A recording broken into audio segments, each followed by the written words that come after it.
Tayo po ay magpapatuloy sa series na kung saan ay pinag-aaralan natin ang, ano po yun? Ang buhay ng ating Panginoon, no? Ang Christology. So, importante po na malaman natin ang buhay, no? Ang pagka-Diyos ng ating Panginoon dahil marami pong lumilitaw, no? Na maling katuruan. At dahil doon, kung kulang tayo sa pangunawa, kulang tayo sa kaalaman, ay tuluyan tayong maliligaw ng landas. Amen. So may tanong po ako, gaano po natin kakilala ang Panginoong Hesus? Pangalawa, tama po ba yung katuruan na naririnig natin? Paano natin ma-identify kung tama ba o mali? Di po ba? Sabi dito, ayan, 2 Peter 2:1, but false prophet also arose among the people, just as there will be false teachers among you who will secretly bring in destructive heresies, even denying the master who bought them, bringing upon themselves with swift destruction. Di po ba? So how can we identify yung teaching na naririnig natin is naka-align dun sa scripture? Di po ba? So, kailangan dapat mag-aral tayo. And praise God po sa mga theologians, sa ating mga pastors na patuloy na nag-aaral, nag-share ng tamang katuruan para hindi tayo maligaw. Amen? Amen. So, samahan niyo po ako sa pagbasa ng ating scripture for today. So, tumayo po tayo at magbigay pugay sa salita ng Panginoon. Hebrews 1, verse 1 to 4. Long ago, at many times, in many ways, God spoke to our fathers by the prophets. But in these last days, He has spoken to us by His Son, whom He appointed heir of all things, through whom also He created the world. He is the radiance of the glory of God and the exact imprint of His nature. And He uploads the universe by the word of His power. After making purification for sins, He sat down at the right hand of the Majesty on high, having become as much as superior to angels as the name as inherited is more excellent than theirs. Blessed be the name. So makakaupo na po tayo. Amen. So ang pag-aaralan po natin ngayon is about the deity of Jesus Christ, His divine nature. In Tagalog, ang kanyang pagka-Diyos. Amen. So meron tayong mga iba't ibang religion na kung saan kilala nila ang ating Panginoong Jesus, pero ang problema is dinidilay nila yung pagka-deity ng Panginoon. For example po is sa Jehovah's Witness. Ano pong sinasabi nila? They believe that Jesus Christ is the first creation of God. Di po ba? Ano pong sabi dito sa sa Muslims? Anong sabi nila? Jesus Christ is prophet. And then another one is, nagmamadali.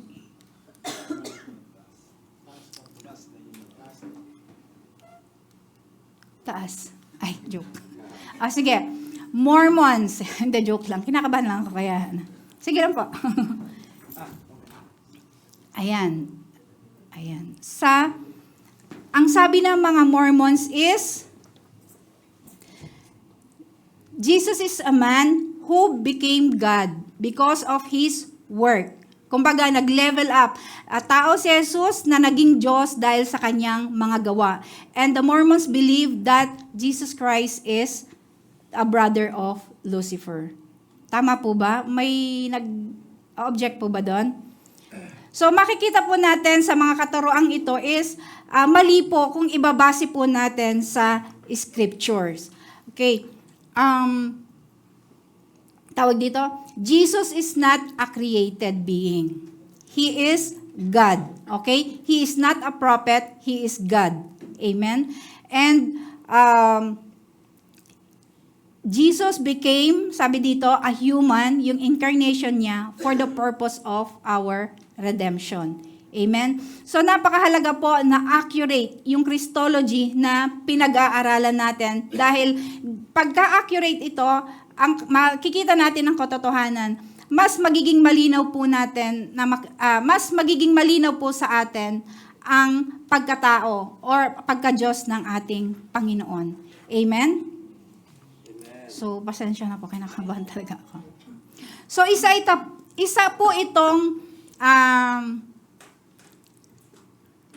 po itong pagka-deity ng Panginoon ang pinupukol sa ating mga Kristiyano. 'Di ba?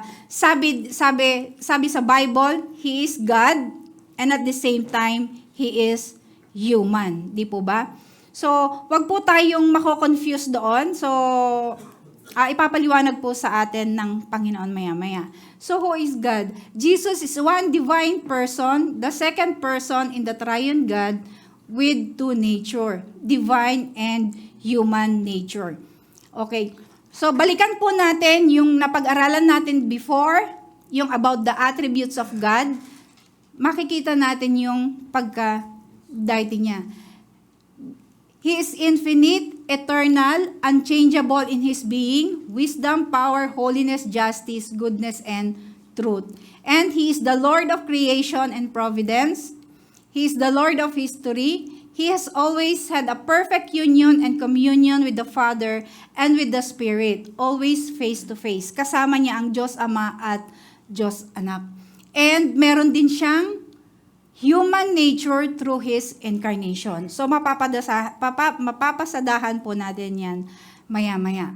Sabi po dito sa Philippians 2, chapter 5 to 10, have this mind among yourselves, which is yours in Christ Jesus, who, though He was in the form of God, did not count equally with God a thing to be grasped, but emptied Himself by taking the form of a servant, being born in likeness of men.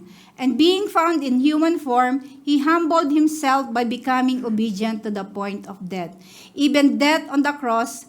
Therefore, God has highly exalted Him and bestowed Him on the name that is above every name, and so that the name of Jesus every knee should bow in heaven and on earth and under the earth. So, malinaw po ba yun? Sabi dito, pagka may nagtanong sa atin, akala ko ba kiniklaim ng Panginoong Jesus that He is equal to God?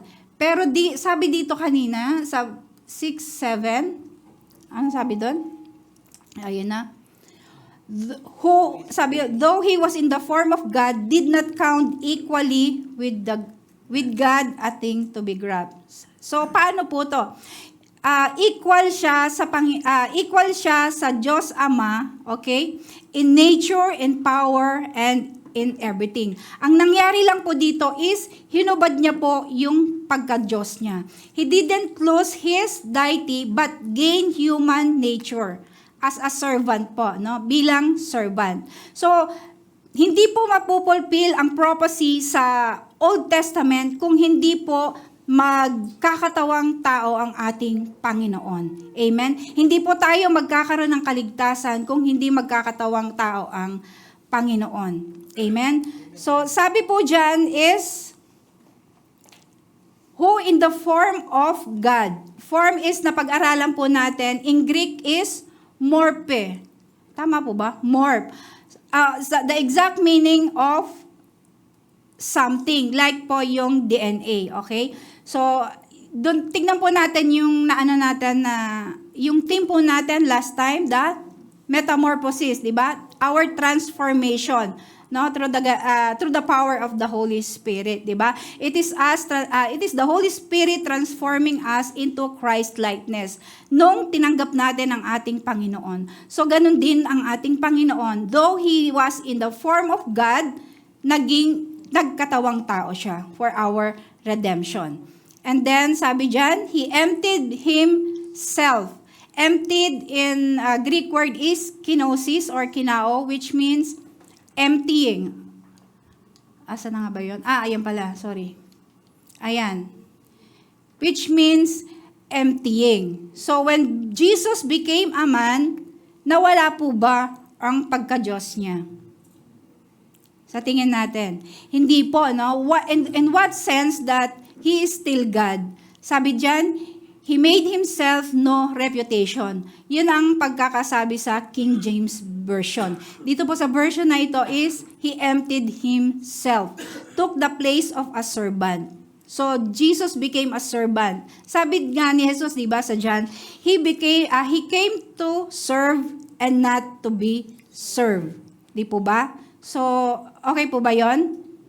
Amen. So, sabi po ni John MacArthur, hindi nawala ang pagka-Diyos niya, kundi sinadmit niya ang sarili niya sa will ng Father through the power of the Holy Spirit. Hinubad niya yung katangian niya bilang Diyos. Pero hindi niya give up ang pagka-Diyos niya.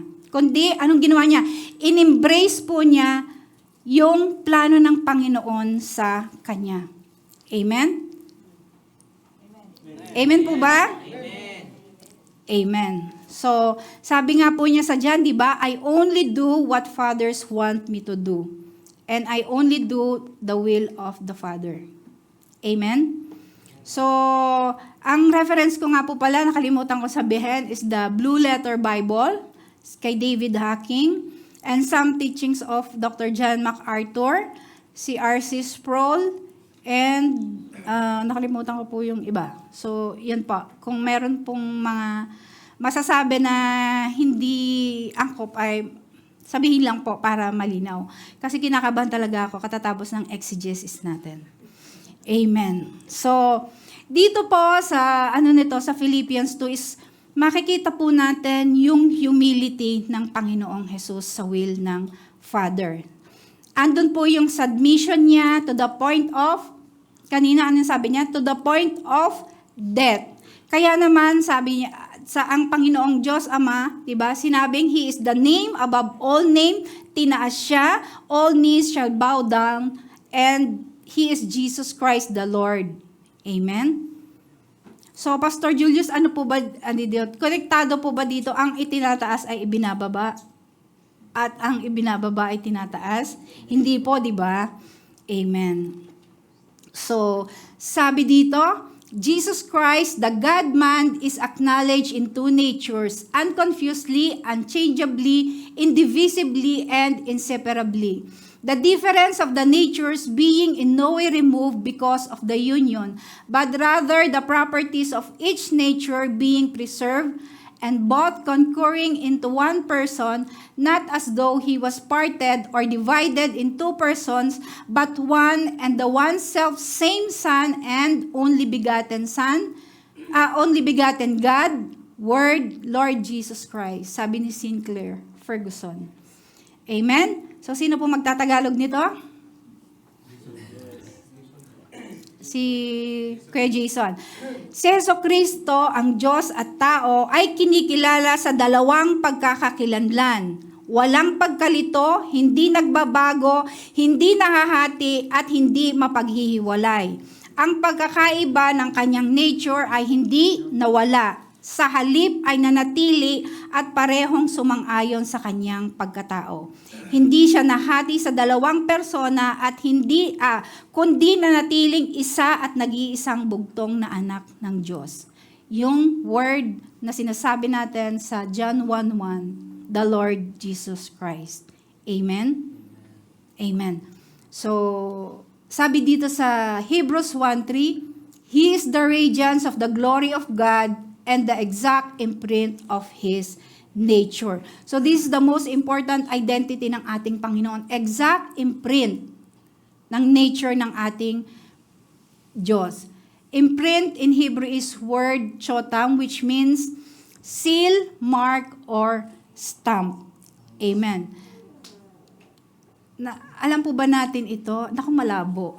So, hindi talaga yung So, ayan lang po, yung stamp na Sabi dito, signet ring in a wax seal, every line and contour of the original ring is presented with exactness of the impress that is made. So, ganun din po ang ating Panginoong Hesus. Kung ano ang nature ng Diyos Ama, ganun din po ang pagka-Diyos ng ating Panginoon. Siya po, eksakto, no? Walang kulang, walang labis. Sabi po dito, the Son is the exact imprint of the nature of God. He does not possesses a part of deity. He possesses the whole of deity. He is not a part of God. He is God. Amen? Amen. Praise God. Sabi dito sa Isaiah 42:8, mabilis po ba? Okay lang po. Ay, sorry po. Sige po, picturean natin. Ayaw na. Sige po. Ayan. Ito po, Pastor. Yung isa. Sige po. No problem po. Ayan po. Sige.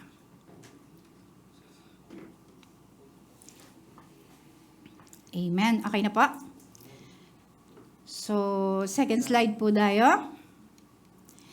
Sabi sa Isaiah 42:8, I am the Lord, that is my name. I will not give my glory to another, nor my praise to graven images.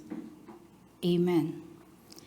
Pero sabi kanina sa Hebrews 1:3, He is the radiance of the glory of God and the exact imprint of His nature.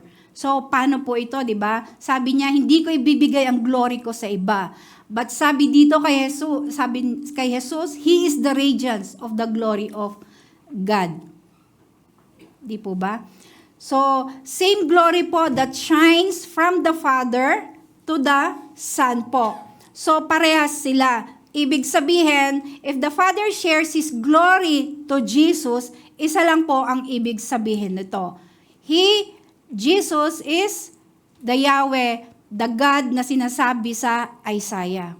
The only one true living God. Amen? So, malinaw po ba? Walang conflict? Kasi baka mamaya, I will not give my glory to other. Tapos makikita natin, He is the radiance. Diba? That shines. Okay po ba yun? Amen. So, praise God po. So, one of the attributes of God is, nakita natin, pag yung mga previous topics natin, pag natatandaan natin, magko-connected siya sa mga future topics natin. Kaya patuloy po tayong mag-aaral. Amen? So, one of the attributes of God is eternal. Ibig sabihin, no beginning and no end. So, when we accept Jesus Christ as our Lord and Savior, we have already eternal life. Pero ang pagkakaiba natin, we have the beginning and we have the end. Amen?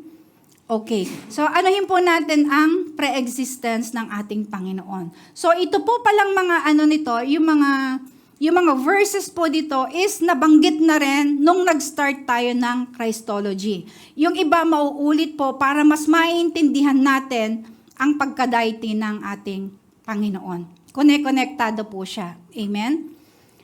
So, sabi dito, makikita natin, during the time na wala pang nilalang, let us make man in our image. Nabanggit ni Kuya Rod to. Let us make man, ibig sabihin, may kasama siya, no? It is the triune God, the Holy Spirit, the God the Father, and Jesus Christ. So, dyan pa lang makikita na natin yung pagka-Diyos ng ating Panginoong Jesus.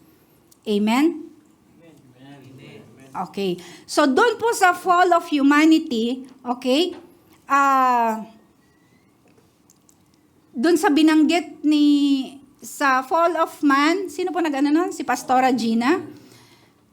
And I will put, sabi niyang ganon, and I will put enmity between thee and the woman, and between thy seed and her seed. It shall bruise thy head, and thou shalt bruise his heel. So ito yung unang pagkakataon na binanggit ang ating Panginoong Hesus, not by name, but with purpose. Ano yung purpose na yon?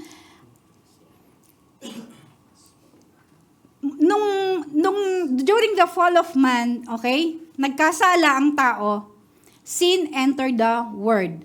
At may karapatan ang ating Panginoon na lipulin na tayo. Pero dahil sa pagmamahal niya, imbis na lipulin tayo is, nangako siya ng isang tagapagligtas. Hindi pinangalanan si Jesus diyan, kundi pinangalanan siyang seed of a woman. Amen? Nabanggit din po yan ni Ate Nora. Di po ba? Itong itong verse na ito. Amen. Siya yung magliligtas sa sangkatauhan. Okay? Sabi ni R.C. Sproul, itong verse na to is a prophecy in the future. Amen? So, makikita po natin pag nasundan natin na na-fulfill ng ating Panginoong Jesus. Yung seed of a woman and yung serpent na yan, yung mga descendants nila, magkakaroon ng battle. It is the ultimate battle, sabi ni R.C. Sproul, between the good and the evil. And nakita natin at the end, nung ang Panginoong Jesus ay namatay at nabuhay siyang muli, okay, the victory belongs to our Lord Jesus Christ. Amen? Amen. So, yun po, no? Now, bakit po may tinatawag na human nature ang ating Panginoong Jesus? Amen. It's because sa pagmamahal ng ating Panginoon, no? For God so loved the world, He gave up His only begotten Son. Amen? Amen. So, paano nagkatawang taong Jesus? Through virgin birth. So, nabanggit na itong mga verses na ito, Isaiah 7:14, therefore the Lord Himself will give you a sign, the virgin will conceive and give birth to a son and will call him Emmanuel. Ito rin, nabanggit na natin ilang beses, di po ba? Sa Isaiah 9:6. And yung isa, ito pong tatlong magkakasama, di ba? Matthew 1:23, behold, the virgin shall be with a child and bear a son, and they shall call his name Emmanuel. Means God is with us. Amen? Jump tayo sa verse 14. This is the incarnation of Jesus. And the Word became flesh and made dwelling among us. Tignan natin. And the Word became flesh. Hindi the Word made flesh. Di po ba? Amen. He is not a created being. He is not made. Amen?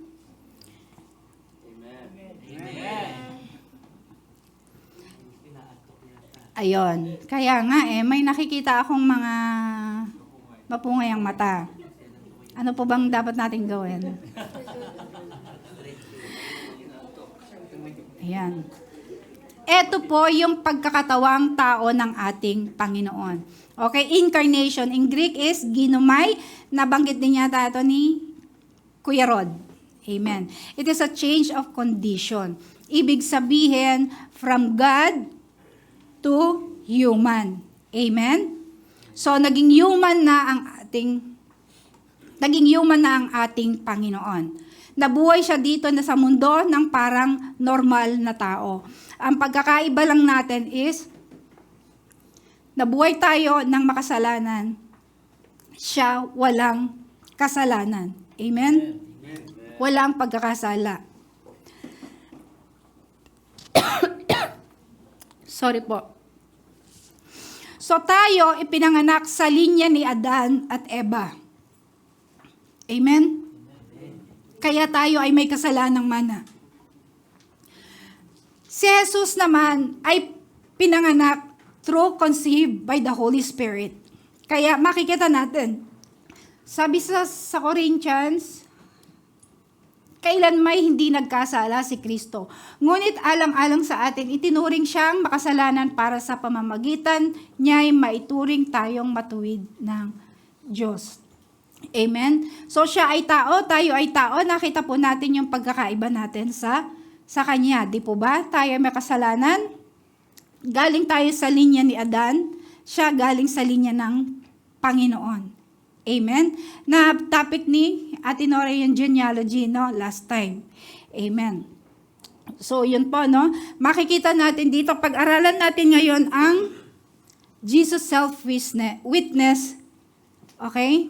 Na siya ay tunay na Panginoon. Sabi dito, He uses the title Christ, which in Greek is translation for Hebrew word Messiah. Nabanggit na rin ito last time. Itong Messiah, kailan niya unang sinabi ito?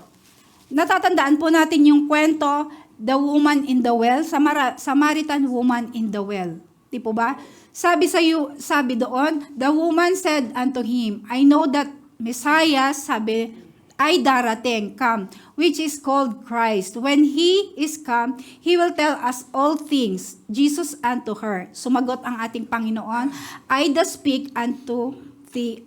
Ako yun, sabi ng Panginoon. Amen? So, yun po, no? Sabi din si Paul din, si Simon Peter. Sabi dito, who do you say I am? Simon Peter answered, you are the Messiah, okay, the Son of the living God. Inaccept ng Panginoon ang sinabi ni Simon. Jesus replied, blessed are you, Simon son of Jonah. Diba? Inaari ng Panginoon that He is the Christ, the Messiah. Amen? Okay, Jesus self-witness that He is God. Amen? Binanggit na rin po ito. He accepts worship. Di po ba? Ayan. Sa John 9:37-38, Jesus said to him, you have seen Him and it is who is speaking to you. He said, Lord, I believe, and he worshiped Him. And then, nabanggit din ito, yung mga angels, nabanggit ni Pastor Mike na hindi tinanggap ng mga angels ang worship dahil hindi sila Panginoon. But ang Panginoon tinanggap because God accepts worship. Amen? So isa po yan sa patunay na Diyos ang ating Panginoon. Amen? Eto, Son of Man. So familiar po tayo dito, di ba? Nabanggit din po ito ng Ate Nora. Sabi dito, 69 times nabanggit sa Synoptic Gospel. Ang ating, ano yung Synoptic Gospel? Matthew, Mark, Luke. Amen. So, 80 times siyang nabanggit sa Old and New Testament, 13 times in the Gospel of John. At makikita natin itong Son of Man, una sa, ayan pa pala, favorite designation ng title ni Jesus. Sa Daniel 7. Yung panaginip, no? Yung panaginip ni Daniel, di po ba? Ano po yung panaginip niya? Nakikita ni Daniel sa panaginip niya na parang may isang malaking ipo-ipo. Tama po ba ako? Na kung saan lumabas dun yung 4 na beast. Di po ba? Yung una, lion with wings. Pangalawa, bear with 3 ribs na kagat-kagat. And pangatlo is leopard with 4 wings. And pang-4 na beast is yung may mga sungay na kung saan pag naputol yon is may tutubo uli. Yung mga sungay na yon merong mga mata at tawag doon, bibig na kung saan may mga sinasabi. And out of nowhere, biglang eto po yun, no? May mga naglagay ng trono. Eto po yung pagkakadescribe. As I watched, till thrones were put into place, and the Ancient of Days was seated. His garment was white as snow, and the hair was of his head was like pure wool. His throne was a fiery flame, its wheel is a burning fire, a fiery stream issued and came forth from before him. 10,000 times 10,000 stood before him. The court was seated and the books were open. Yan ang nakita ni Daniel. Nag-jump po tayo sa 13:14. I was watching in the night vision, behold, one like the Son of Man coming with clouds of heaven. He came to the Ancient of Days. They brought him near before him. Then to him was given dominion and glory and a kingdom, that all peoples, nation, and language should serve him. His dominion is an everlasting dominion which shall not pass away, and his kingdom is one which shall not be destroyed. Amen? So, sino po yung Son of Man na tinutukoy dyan? It is Jesus, di po ba? Na ang pagkakaintindi ko, Ancient of Days is the God the Father. No? Lumapit siya at binigay sa kanya ang karangalan, kapangyarihan, hatol ng sangkatauhan. Okay? And the dominion will be with Him forever. Amen. So, yun po, no? Patunay pa rin na Jesus is God. Amen? Nakita na siya sa Old Testament, this Son of Man. At binanggit na sa New Testament. Another self-witness ng Jesus is His external divine existence prior to His incarnation. Sa John 3:13, di ba?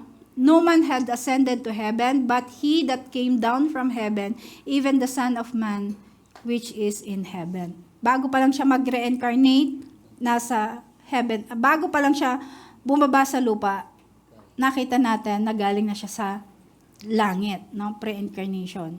Amen? Mutual sovereignty with the Father. Okay. Sabi sa John 11:27, all things have been handed over me by my Father. Lahat ng bagay ay ibinigay sa akin, pinagkatiwala sa akin ng Panginoon. And no one knows the Son except the Father. No one knows the Father except the Son. Yung knows dito in Greek is ginosko, which means experiential or relational knowledge. Okay, to become fully acquainted. So, no one knows the Father. The Father knows about the Son, okay, through thoughts, emotion, and will. Amen? Amen. So, parang, yung I am sayings ng ating Panginoon, nabanggit na rin yan, di ba? So, before Abraham was, I am. Dito sa John 13:19, sabi dito, now I tell you, before it comes, when it does come to pass, you may believe that I am He. Dito sinasabi ni Jesus, na sinasabi ko na sa inyo ngayon to, na bago pa mangyari, para alam nyo. Diba? Ito yung sinabi ni Jesus bago siya i-betray. Sinabi niya na may magbe-betray sa kanya, may magbe-betray at saka may, may magdi-deny sa kanya, di ba? At nung nangyari, naalala nga nila yon. So this prove that Jesus is God. God is omniscient. He is all-knowing, di ba? Alam niya yung mga mangyayari. Amen? And then, He forgave sins. Okay? Nabanggit na rin yan. The Son of Man has the power on earth to forgive sins. Sa Mark 2:10, Son of Man has the authority on earth to forgive sins. And Luke 5:24, Son of Man has the power on earth to forgive sins. Okay? Ang ating Panginoon lang ang may kakayahan na mag-forgive ng ating pagkakasala. Amen. And bilang Panginoon, He hears and answers our prayer. Amen? Kahit gaano kalalim ang mga pastor, ang mga leader, ang mga bishops, di ba? Wala silang kakayahan na sumagot ng panalangin, kundi ang Panginoon lang. Amen. Sabi sa John, and I will do whatever you ask in my name, so that the Father may be glorified in the Son. You may ask me for anything in my name, I will do it. Amen. Another one is claiming himself equal to God. Ito yung sinasabi natin kanina, di ba? Sabi dyan sa 5:15-7, the man went away and told Jews that it was Jesus who had healed him. And this was why Jews were persecuting Jesus, because he was doing these things on Sabbath. But Jesus answered them, my Father is working until now, and I am working. So ito po yung dahilan, di ba, na kung bakit gusto siyang patayin, no? Sinasabi niya na equal siya sa ating Panginoon. Di po ba? Amen? And then, yung mga miracle testimony as the Son of God ng ating Panginoon. It is Jesus who is, anong tawag doon? Nag-execute ng miracle, but it is the Holy Spirit who empowers Him. Amen? Ayan. Ang dami ng tulog. Kasi natin, no? Kasi itong mga verses na to, ilang beses nang nabanggit. Di ba? Alam na natin. Praise God. Hindi lang si Jesus ang may claim, kundi witness din ang mga disciples. Dahil kasama niya palagi ang mga disciples. Nagbigay lang po akong 2 yata or 3. Kay Nathaniel, sabi ni Nathaniel answered unto him, Rabbi, thou art the Son of God. Thou art the King of Israel. And then, sa Luke 5:8, ito yung time na tinawag ni Jesus ang mga disciples, di ba? Wala silang makuhang isda. And then, sabi ni Jesus, itapon mo ulit yung lambat mo. Marami siyang nakuhang, punong-puno yung kanyang isda, yung kanyang lambat ng isda. And then, sinabi ni Simon, Depart from me, for I am sinful, O Lord. Tinawag siyang Panginoon. Amen?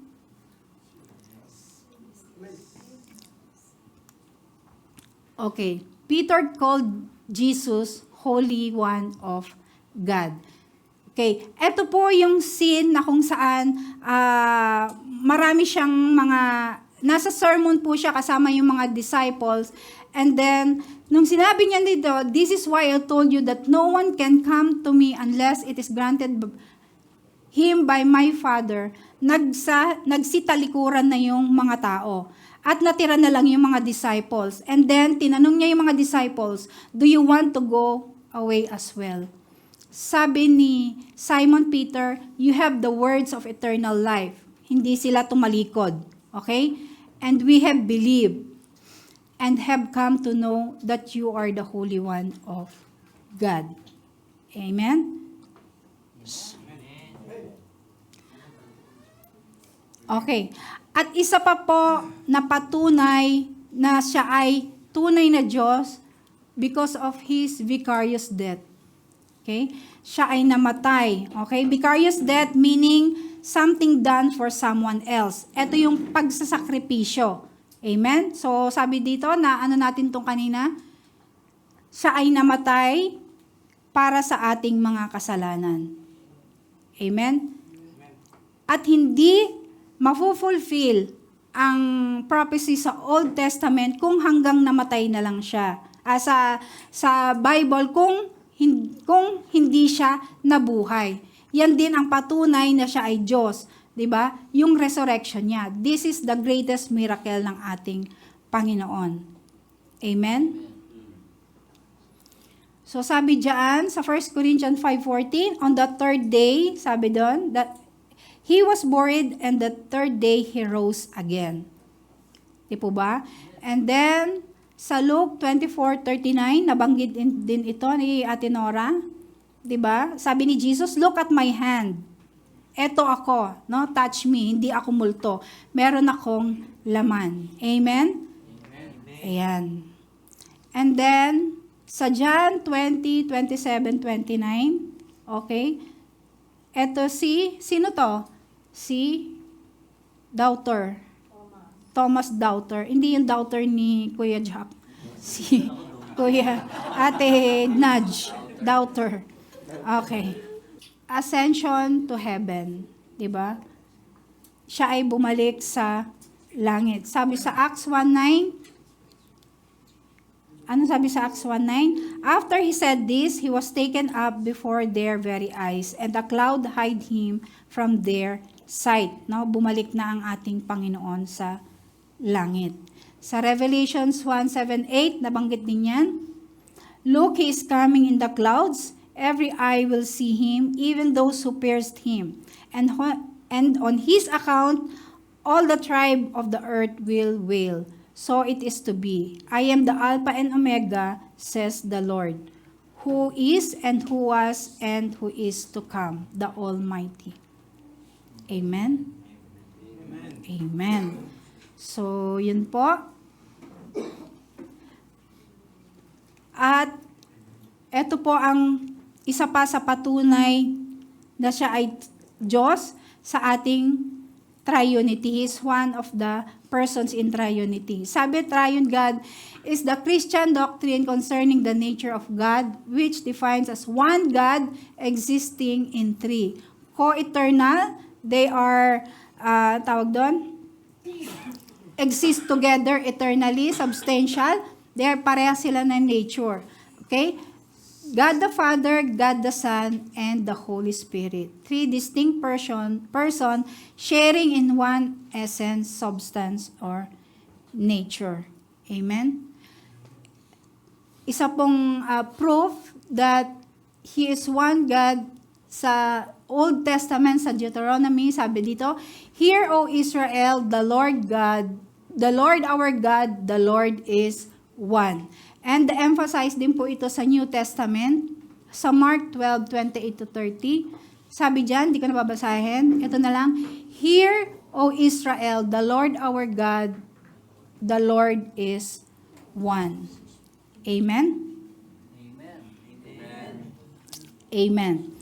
So, sabi sa Matthew 28:19, Go therefore and make disciples of all nations, baptizing them in the name of the Father and of the Son and of the Holy Spirit. Isa po ito sa patunay na iisa ang Diyos because of the word name. Di po ba? It is singular. Hindi po sinabing names of the Father. Di po ba? Name. At saka din po yung article na and. Ibig sabihin, pagka may and, yung mga noun is pantay po. Equal sila. Hindi mas greater si Holy Spirit, hindi mas greater si Son, hindi mas greater si God the Father. Amen? And the uniqueness and unity of each person in Godhead. He is 3 in 1. Okay. Sabi dyan, natatandaan po natin ito ng inano.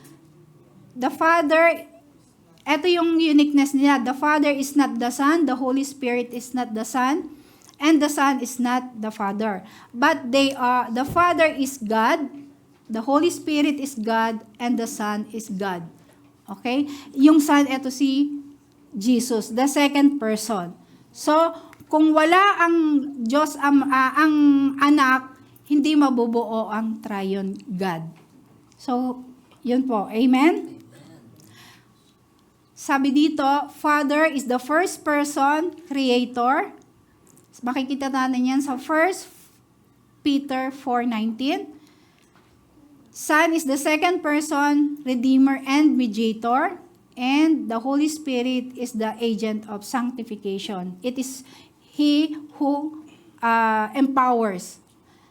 Amen? Yung the work of the Trinity is hindi yan mapaghihiwalay. Hindi makakagawa. Tama po ba yung term ko? Hindi makaka-accomplish kung wala po ang isa. They are always together in work, in will, in power. Amen? Ayan po. The work of Trinity is inseparable. Example po sa ating redemption. Sabi dito, ang redemption natin is planned by the Father by sending His Son. Di po ba? Inaccomplish, di ba? Tinanggap ng Jesus ang assignment na accomplish ng Son. And then, it is the Holy Spirit who empowers the Son para matupad yun. Amen?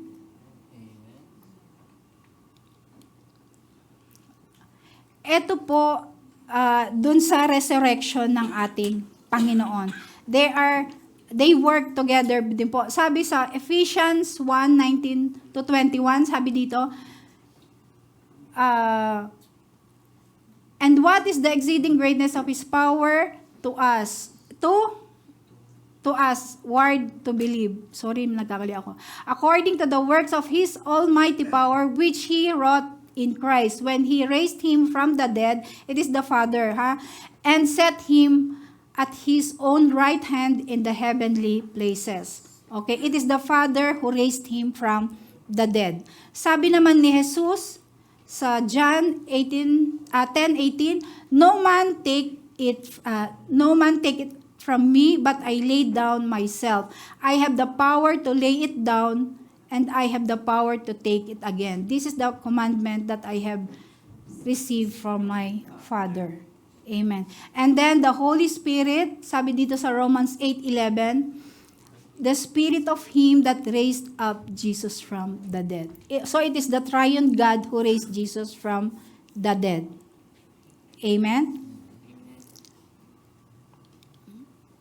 So makikita natin that, sabi dito, I and my Father are one, sabi ni Jesus. So sabi dito, they are one in spirit, in attitude, in purpose, in being.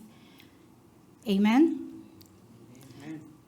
Sabi dito, mamadali na. Okay. Is Jesus Christ called God directly in the Bible? Dito po kinuha ko po to sa BLBI po, no? Tignan po natin yung Titus 2:13. Looking for that blessed hope, ito yung coming, the second coming, and the glorious appearing of the great God and our Lord Jesus Christ. Okay. Tignan natin yung, sabi dito, ayan, yung end na article. Anong sabi ko kanina? Yung first noun and second noun, pagka may end, they are equal. Amen. And yung definite article na the, pag nandun siya sa first noun, they are considered equal. Amen. Ang hirap maging teacher. Ayan. Amen. Pero nasa BLBI po yan. So, yun po, no? And, so, yun po. Nakita po natin yung pagka-Diyos ng ating Panginoong Jesus na hindi nakikita ng ibang religion. So, we are so blessed na ipinakikita ng Panginoon ang kanyang pagka-Diyos, ang kanyang pagkatao para mas lalo nating maintindihan at mas lalo tayong lalalim sa Kanya. Amen? Sabi po sa conclusion, nabanggit po ito kanina sa Bible reading, Colossians 5:15-16. He is the image of the invisible God, the firstborn of all creation, for by Him all things were created, in heaven and on earth, visible and invisible. Whether thrones or dominion or rulers' authority, all things were created through Him and for Him. Amen? So, our title is, My Lord Jesus Christ, Human Yet Divine. Amen. Amen? To God be the glory.